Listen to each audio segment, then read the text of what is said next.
Was that the Who version of that song? Who is that, Linda McBath? Oh, that's a Rush version.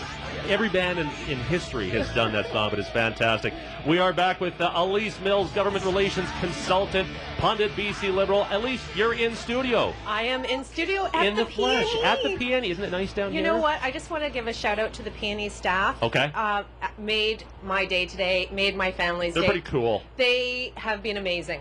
It's like VIP treatment. Excellent. Yeah, it was great. So thank you to CKNW as well, because you guys invited me down. Absolutely. I love that you're down here. And your daughter, is she Miss here? Kennedy Grace is somewhere in Have you just let her loose in the grounds? Did. Yeah, I did. My goodness. She's right behind you. There, she's eating. I was going to have to call child services or something, Alise. Shh. Don't tell the minister.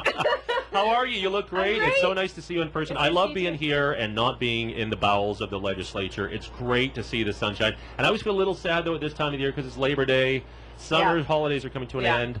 On the other hand, it's going to be nice to have the kids back in school for however long that may be, Alise Mills. Time of the year, Sean Leslie. I know. That's what makes me a little angry at the teachers right now. Well, so I just did an hour on the teachers. I heard George. And yeah, like, look, I mean, I am not a teacher basher. I did an editorial in NW this week saying they have to be realistic and accept zero. There's no money. Yeah. I've been getting flooded with some people saying, great call, awesome, and then teachers saying, you idiot, you're teacher bashing again. It's so convenient to jump on the bandwagon. I'm not teacher bashing. I think they deserve their last contract, but they got 16% over 5 years and a signing bonus. Nobody's getting anything this year. I think they have to be realistic, Alise. Well, I don't think many of us got any of the things. Actually, I don't think any of us have the things that the teachers have asked for, and I would love to give that to them. I'd love to give it to the people that are lining up here at the prize home. We all deserve a raise. We all deserve a raise, but we also all deserve bereavement leave. We all deserve more than 2 days to get over loss of a loved one. Yep. I mean, I just don't have enough fingers and toes. Here's the thing that I don't understand, and the teachers can think that we're bashing them all they want, but the reality is when you listen to British Columbians and you poll them, a vast majority of them believe that it's just not common sense to at this time ask for it. And I think it's interesting too, because I don't think it's lost on British Columbians that these teachers and the Vancouver School Board Chair, Miss Patty Backus, actively campaigned against the HST. Sure. And what was really interesting, not even interesting, almost disturbing, is Patty Backus's social media subsequent to this HST defeat. What did she say? Well, for listeners who didn't follow that. It was interesting because she said, oh, well, you know, I can't believe the HST was defeated, and now it's defeated. What are we going to do? Because teachers won't get what they need. Like, I'm not directly quoting her, yes, but this was the general theme. I think most pollies or political people that were on there were laughing. I mean, this woman has got two sides, and I want to know, I want to ask Miss Patty Backus if she's listening, when did the Vancouver School Board stop supporting our children and start supporting unions? Miss Patty Backus, you need to stop being political. I realize you're an NDPer. I get it. She is an NDPer. But you need to move along, and if you can't handle that job, and what that means is really pragmatic thinking, common sense, and supporting our very hardworking parents to enable their children to be active in the classrooms. And that doesn't mean being inside for recess, and that doesn't mean not having assistance or administration like report cards. What's the point of going to school if we don't know where our kids are at? It's ridiculous. What example is she setting for our kids? Yeah, well, again, I mean, the disconnect here is really the money, isn't it? Because you're right. I had the teachers and other unions supporting the NDP stance against the HST. Yeah. Now government has $3 billion less over 2 years. Yeah. We have the GEU demanding more money, and we have the BC teachers demanding more money. And it just, it doesn't seem logical to me. And I don't think that's teacher bashing. Well, and I don't think it's teacher bashing to, I think most parents that are here today would wonder why on September the 3rd, we are suddenly now talking about this. I mean, they've had all summer they wanted to rear up. And no, summer's holiday time. They didn't want to talk. They're not talking this weekend, Alise. No. The union's gone away Yeah. to further refine their own position. They haven't In the actually, sun. George Abbott just told us, we don't even have a list of the actual demands yet, and yet they're going on strike on Tuesday. Parents need to understand this, and what teachers are getting away with. Actually, I don't want to say teachers, because I have to be honest, the teachers that are at my daughter's school, well, I shouldn't, wait a second, I got to back it up. Teachers that I've spoken to, not just at my daughter's school, I don't think they feel the BCTF reflects their position. And there has been a lot of conversations in recent days about what if the BCTF didn't exist? Because the BCTF, whether they like it or not, needs parent buy-in. And parents aren't buying in. Parents have got a million other things to worry about, and they're not getting their raises, BCTF. Why do you think that you should have yours in the time of austerity, especially when you campaign against the HST? Not because of the HST defeat, but an add-on. The HST would have maybe enabled us to do a few things that I think all of us BC Liberals would have liked to have done. But, you know, when you're talking about the hospital employees union, and I mean, I think of many other people. I think of the ambulance drivers last year, or was it the year before? I can't remember now. I think you're right. It was last year. I support the BC ambulance drivers. I felt my heart went out to them. I mean, some of that was almost ridiculous.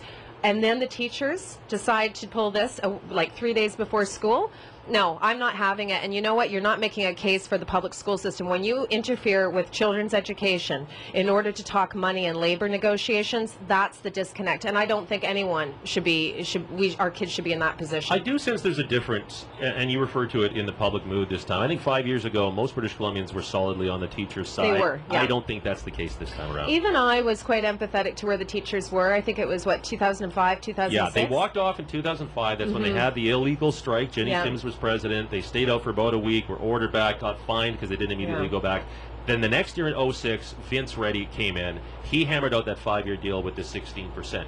And people were happy. I think everybody was happy with that. Yeah, and I definitely think the move between teachers and parents was good. Yeah. I think that's something that we have to understand too. I know that Minister Abbott's got a big picture happening ahead of him, but what I'm concerned about is what is my relationship like with my teachers when I drop my child off on Tuesday? What are the parents and I going to be talking about as we mingle for that 1 hour? Am I going to feel good having a conversation with my teacher when I know that the majority voted to move forward with that strike?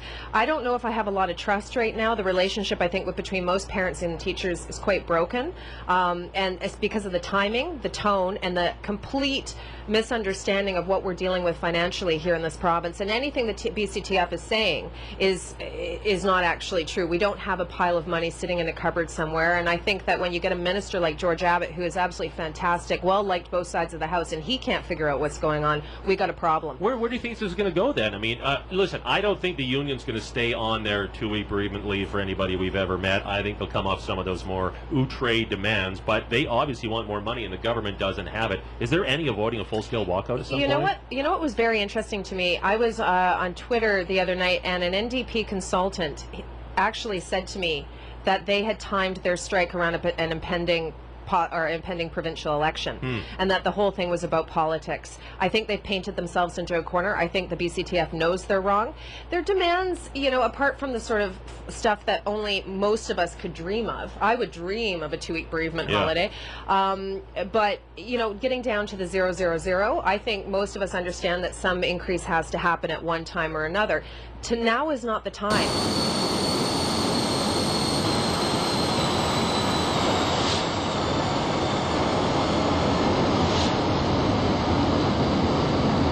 And parents need to stand up and say, no, not this year. Let's hold on. We just come through the HST. Most parents are wondering if they're going to be able to keep their jobs, how they're going to pay their bills. And I think we need to be able to just quietly move forward as a province and get over the next hurdle. And the timing's off. I think the union's got to find some way to back off the ledge a little bit here. They'll have to save some face. Maybe they can find some deal where it's zeros for 3 years and then back-ended with some raises. But I still think it's going to be a rough fall. And I think it would be inappropriate for Minister Abbott to come forward with any sort of airy-fairy 24-month plan. I think he has to only deal with what he's got right now and what he's got in the cupboard, and what he has in the cupboard is zero. So maybe set a time to come back to the table 12, 18 months from now, depending on the following circumstances, and that's, I think, where the BCTF is going to have to stop. There is no more money, and parents aren't going to put up with this, and I would...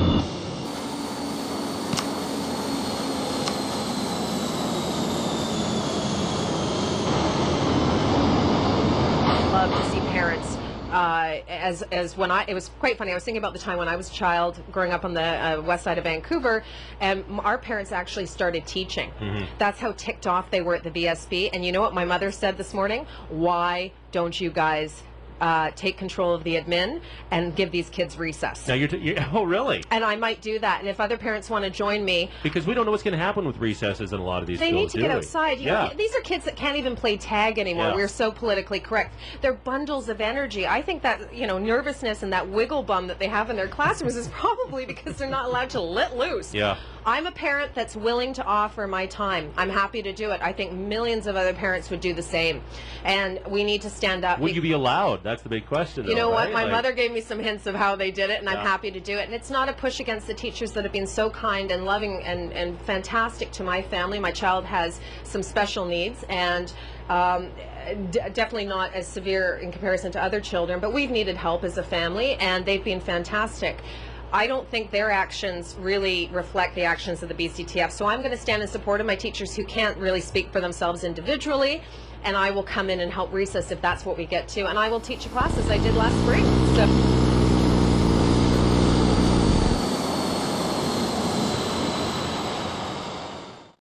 Excellent. I'm happy to do it, but I think forward to all these that. parents would as well. So. I'm sure they would. Yeah. Before we take a break, I just want to say to my listeners, Alise Mills was proven correct this past week in what you've been saying since Christy Clark was elected leader. No fall election. Woo-hoo! I don't want to get into the horrifically stupid way that Premier's office rolled it out and the fact that they snubbed me. Well, we can get into that Yeah. if you want. I've had my rants this week. I've I gone do up, feel- down people in the Premier's office. There's not many of us on this side of the fence that thought that was a particularly smooth move. Not sure why they did it that way, but in any case, she did make the decision. I don't think she had any choice. There was really not much of an opportunity to go this fall, and yet afterwards in one of her interviews she was saying she still thought they could have won this fall. I don't know. Well, you know, I think what we had to think about was our grassroots. Yeah.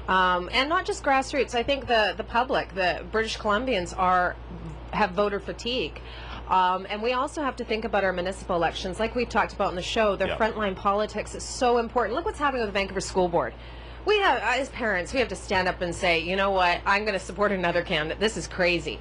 So we have a huge emphasis on the You're municipal. really going after Patty Backus today, aren't you? I think she's irresponsible in how she maneuvers, and I think she plays politics with our kids' future. And I don't think any parent wants politics in the classroom. And for those teachers who are on Twitter spouting their political viewpoints, whether it's my viewpoint or someone else's, you're offside. You can't do that. Don't name the school you're from. Don't tell me what you think. I don't want to know. I Yeah. just want to have a basic relationship with you and us to deal with our kids and their needs. Politics has no room. It's already crowded in those classrooms enough, right? But getting back to the election, I wouldn't do that to British Columbians right now. There are some who say Christy needs a proper mandate. I think she's got the mandate that she needs for the time being. We cannot afford another election right now. I don't want us to be going to the polls. It's not about win or lose. I want to see us govern. British Columbians deserve to have their government in the House. We need to get back to the House. That's where we need to get things going. Yeah, and we will be. Elise, stand by. We'll take a commercial break. Look, I've been here for 3 weeks. Nobody comes and look at Maryland and U.S. Minster on your hi. I was doing my cooking, and when I heard her come on, I came to a complete stop and listened. I'm so impressed. This woman, everything she said was the truth, and it's the way a lot of people feel, but they don't speak up. This young woman wasn't afraid to speak up. I don't know who she really is. Can Well, you tell me? Marilyn, this is Alise Mills. She's a government relations consultant. She is a member of the BC Liberal Party, and you've got this whole sideline and punditry going, Alise. And Thank you, Marilyn. It's so nice to hear that, because sometimes I wonder, you know, I feel like it's common sense. It's not meant to point fingers at a union member or a teacher or a doctor or whatever. I think what we have to do is be extremely pragmatic. And we have to make sure that British Columbians understand we need to walk together. And I think over the past few years, it's been very easy to polarize. It's been very easy to get into these small, little, stupid street fights. you mean the past 100 years in BC, Yeah, right? BC. I can't believe it. We're coming up I'm out of so time. sad. I got my mind made